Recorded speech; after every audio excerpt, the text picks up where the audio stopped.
Здравейте отново. Сега ще ви покажа как се създава и едитва меню.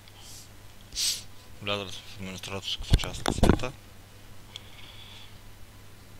Влизаме в меню. Основните менюта се намират в Main меню. Влизаме тук. Ето ги всичките ни менюта и подменюта. За да създадем ново меню, натискаме на New. Пишем името, заглавието по-скоро. Тест меню. Сега си избираме какъв вид е менюто ни. Има няколко варианта. Основните, които са ето тая категория Article, да е Single Article, да показва една статия. Feature Article, да показва Feature Article. Category List, да показва всичко, което е в дадената категория, която ще изберете на следващата стъпка. Да ги показва в долу-горе същия вид, като това. Или да е категория блок. В случая ще избера него, за да ви покажа. Изберем какъв вид ще ни е менюто.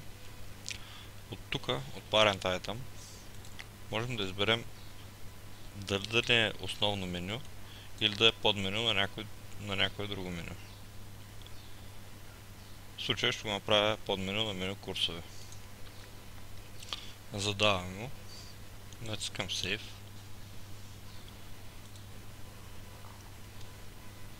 Рефрешваме се фронтенда.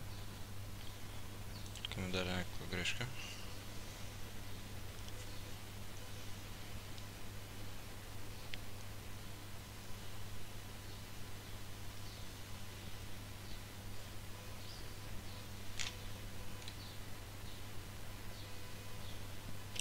Натискам отново Save.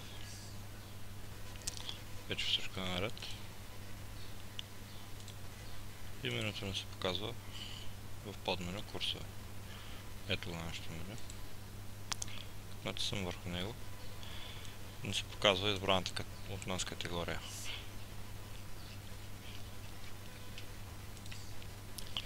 Влизаме тук. Ако го променим да е Single Article, изберем статия, примерно материали, натискаме Save. Като рефрешнем тук, ще ни излезе статия материали.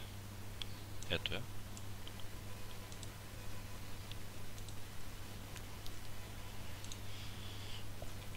Ако сменим на K2 категории, примерно, тук автоматично ни взема всичките категории, които се намират в K2.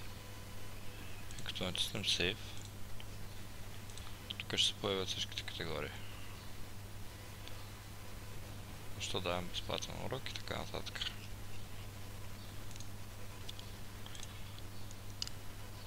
Ако го направим да е K2 Item, съответно ще се появи само един item.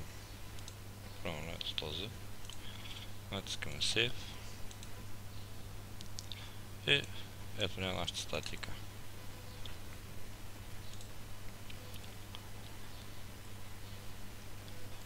Тук тези опции, при различните видове меню дава различни опции. Но мисля, че няма да ги ползвате. И това е относно менютата. Това са основните неща.